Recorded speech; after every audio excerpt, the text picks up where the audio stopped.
Muslims across the world observe Muharram as the first month of the Islamic calendar, marking it as a new year.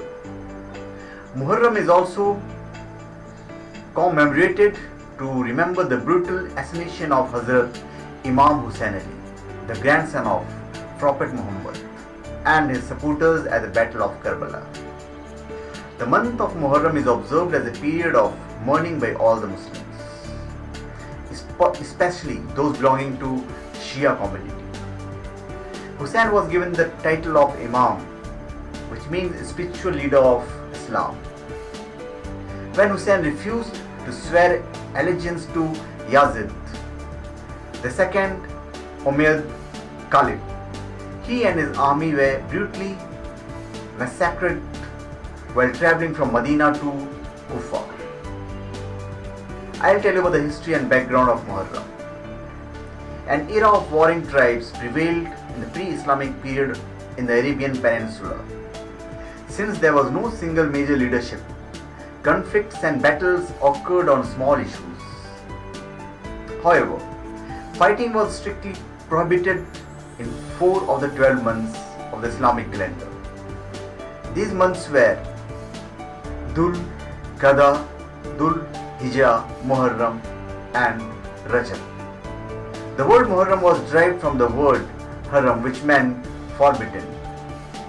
This tradition was maintained from the time of advent of Islam and was religiously followed thereafter. Nonetheless, provisions were made to accept war in special situations, such as a threat to sovereignty of an empire. The Battle of Karbala was fought against this law and tradition of Islam.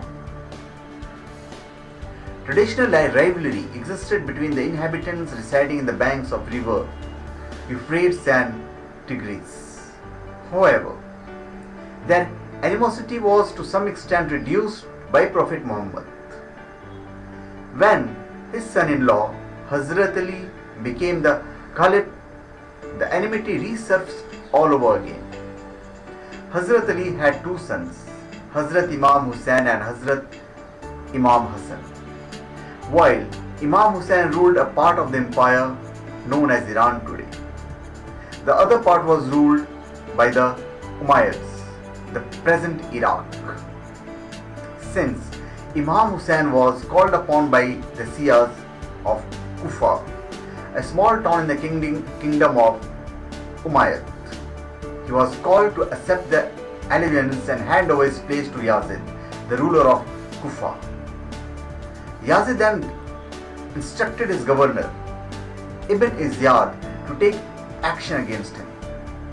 The message for the same was passed on by the Shias to Imam Hussain, who along with his family and supporters started heading towards Kufa. However, on the way in Karbala, they were surrounded by the army of Yazid. They were maliciously tortured and killed. Hussein's head was severed and presented to Yazid. They did not receive any help from the Shias of Kufa, who promised to do so while sending the message to Imam Hussain. The battle took place on the 10th day of Muharram. The Shia consider this day as a sorrowful and grieving occasion. For them, the martyrdom of Imam Hussain is a religious occasion. So thank you.